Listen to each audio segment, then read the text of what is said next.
All right, well, welcome to Freddie Mac study finds HERS rated homes sell for more than comparable unrated homes. This course is approved for 1 hour in continuing education, GBCI, AIBD, NARI Green, BPI NonWholeHouse, as well as Certified Green Professional, AIA Health, Welfare, and Safety, which may make it applicable to your state-based design or contractor license. Today, I will be your moderator. My name is Brett Little, and I am the executive director here at the nonprofit, the GreenHome Institute. During this session, we talk a lot about greener homes and energy efficient homes, increasing the value of those homes. We know that it does that, and so it's always great to see when we have more evidence and more research to be able to back that up and show that, and so that's what we're going to be focused on in this session. And first, I want to say thanks to our top tier sponsor. So what is a T-stud? The T-stud is a game-changing technology. T-stud solves the #1 nemesis in the construction industry, how to cost-effectively stop heat transfer through the walls. T-stud, it's a thermally broken insulated wall stud assembly for use in exterior walls and party walls, and is an engineered building product that uses 2 lumber members, an internal truss system, and a frothed-in-place closed cell foam that has a global warming potential of less than 1 and is EPA compliant for 2020. This T-stud provides a 99% thermal break through the wall assembly with just 1 product. The T-stud raises the bar on 6 major construction concerns: thermal breaks, structural strength, wind loads, sound transmission, fire safety, mold, termites, you name it, resists it all.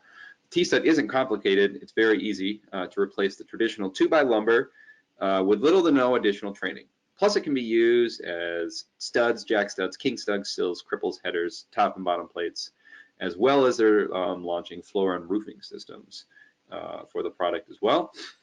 Or you can go naked. The bare naked T-stud cuts costs and can be used up to 2 stories with the insulation of your choice, including what they tell me is horsehair. So T-stud was a 2019 Green Building Media Sustainability Award winner for structural ingenuity, and make sure to check them out over at tstud.com. Thanks to our second tier sponsor, Water Furnace International. Water Furnace uses the natural heating and cooling of the earth through ground source heat pump technology, which creates more energy efficient in heating and cooling, the most energy efficient on the planet, as well as hot water. There's almost any system you can use for this: forced air radiant, combo, boiler replacement, dual fuel, and even more. They use different types of systems to install. Horizontal loop at the top left there for open tracks. Top right shows vertical loops with a lot of trees or urban core areas. Bottom left pond tend to be the most energy efficient, and then bottom right uses the open source groundwater when groundwater is in abundance. All right, well, I'm excited to announce our speaker here today and hand it off to her, Larice Brown, Director and Quantitative Analytics at the Single Family Division of Freddie Mac. She is in the Single Family Affordable Lending and Access to Credit Division. She leads a team conducting analytics and research of the underserved markets, and she has extensive experience in research to support fair lending, affordable lending, and assessing opportunities to expand access to all credit. Ms. Brown has also served as a senior financial economist and section chief with the Federal Deposit Insurance Corporation, and has earned her master's in mathematics and PhD in economics from the Ohio State University. So with that, Larice, I'm going to hand it off to you, and please take it away. Thank you, Brett. I also want to just first start by thanking GreenHome Institute for the opportunity to share our research with you. We do have the white paper that we have published on our website at sf.freddiemac.com. So you may go there to get the additional details related to this research, and feel free to forward that on and share it. But today, we just want to go through some of the high-level results of the research and see if you have any questions about our methodology or implications related to it. Let's start with a little bit of the research background and our research question. Right? In particular, when, and Brett, I should pause here, Brett, if there are any issues with sound, you can jump in and let me know if something isn't sounding right for people. But thank you again.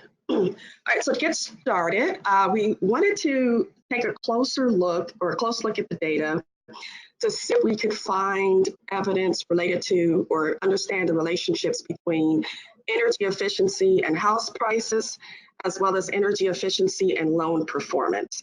In particular, for loan performance, we focused on mortgage default risk. And just to review our key findings, we do indeed find some relationships. In particular, we find that rated homes sell for more than unrated homes, and that better rated homes sell for higher prices as well. So it's not just that on one hand, we have the signal of the rating perhaps, but also that there's information in the rating values themselves associated with higher prices. And then on the loan performance or the mortgage performance side, for the data set that we have, the data sets that we have available to us at this time, we're not finding that mortgages backed by better rated homes perform better than unrated homes once we control for borrower and underwriting characteristics in general. There is one, we have a piece toward the end where we do find that there may be certain segments of the population where there appears to be a potential performance boost for the higher DTI, higher debt to income ratio group having higher or better performance when they have the rated homes versus unrated homes. Again, you can see there in our note, this is maybe a little different from other studies out there where our analysis period is more recent and may have lower levels of overall delinquency. And so there could be different findings, perhaps if you're looking at different time periods where people may be more in different, with different characteristics may be more sensitive to economic shocks and so forth. But we do find some evidence of the higher DTI. This could be there could be some differences there. So in terms of background and the data, take a look at some of the data that we've been using and what we've been able to do with the data in particular. A couple of things that we're able to document with the data is that the energy efficiency rating space has been increasing over time. The number of homes that have been rated is increasing. We understand that there are, we're not able to observe it directly in our data to the extent we would like in terms of some of the newer efforts that are out there where localities and states are requiring some home sellers to order and disclose energy audits or ratings for their properties. But there's definitely evidence that there's an increasing demand or use of ratings in the market. The data we are using for our analysis, we have two primary data sets. One is from RESNET, get the exact acronym in front of me today, the RESNET Residential Energy Scoring Network, I believe is what it stands for. I apologize for that. And the RESNET rated home data, we have the HERS index. And the interesting thing about RESNET rated homes and the HERS index is that we're seeing that that's typically used by new home builders in our data set, home and sellers who are putting their homes on the markets. And it suggests that people who are marketing their homes, regardless of which rating system they're using, but they're interested in using rating data for that purpose. The Department of Energy rated home data demonstrates a demand for energy efficiency information among among people who are perhaps even interested in staying in their homes and may want information to understand where they can make improvements to make their homes more energy efficient. And so we actually see that people who request ratings are coming from diverse income and education backgrounds as well. A little overview, quick overview of the RESNET home energy rating system, the HERS index. Many of you on the phone are probably quite familiar, even more familiar with these various rating systems than we were when we started out with this project for sure. But the HERS index is on a scale where it goes from negative to positive infinity, where you're using a standard new home reference to benchmark the scale at 100. And for instance, having a lower score is considered better, where, for instance, if you have a score of 80, then the home is considered 20% more efficient than the reference home, okay? And the reference home is basically where you're looking at homes of comparable size, shape, and type. The Department of Energy uses the Home Energy Score, or the HES, and the scale here is 1 to 10, and it's kind of the reverse of the energy use ranking, where 10 is high or good, representing the best 10% or the top kind of 10% of in terms of energy use. And for their rating, it's compared to others in the same climate location. And again, I mentioned earlier that we're seeing an increase in the market, or an increase in the number of homes that are being rated over time.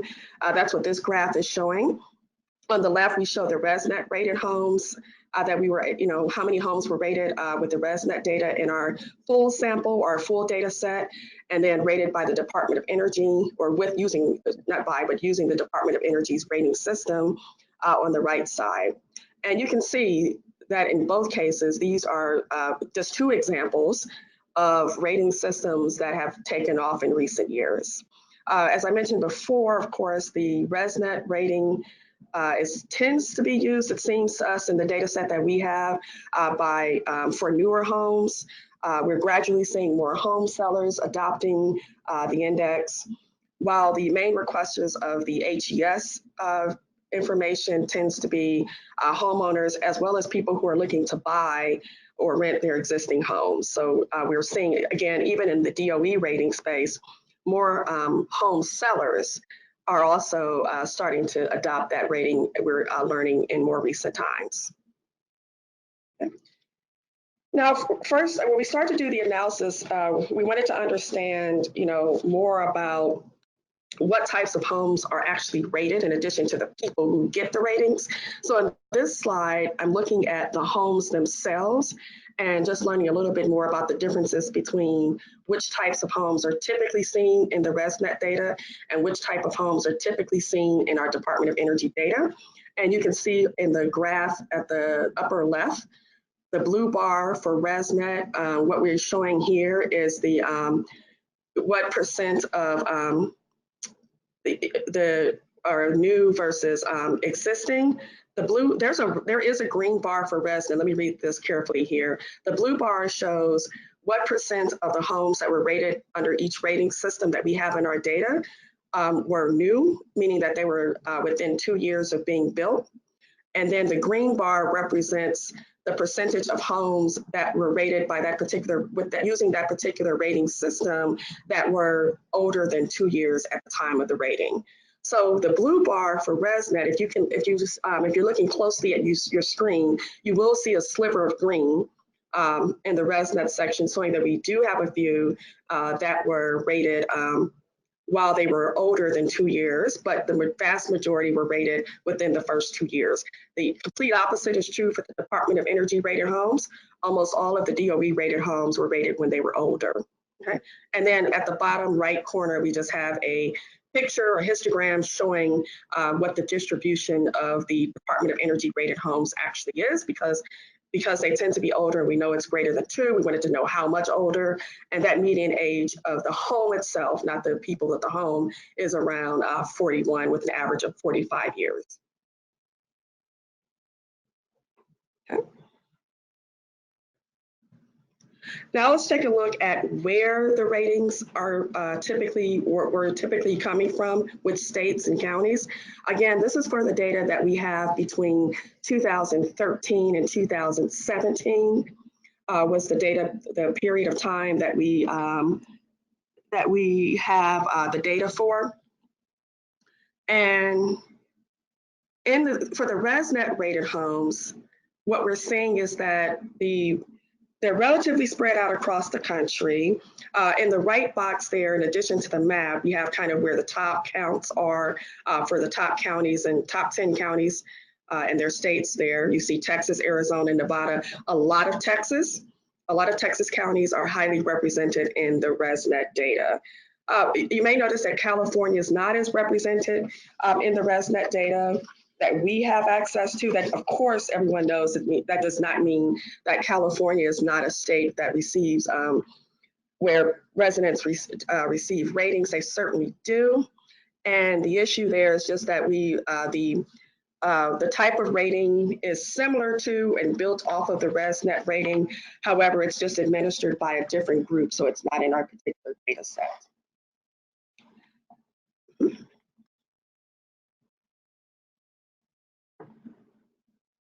For the Department of Energy rated homes, at the time for our data, this particular rating system has a little bit less coverage. It's more concentrated in places like the northeast of Connecticut and New Jersey. We do know that this is a rating system that is growing, especially in the West, in terms of its use. And so we think that it'd be very useful to continue to study how those rating systems are being deployed throughout the country. Thanks for watching. Please continue to watch the next part of the session to complete the course and get your continuing education credits. Be sure to check out all of our courses available online that you can watch anytime and anywhere to pick up your CEUs.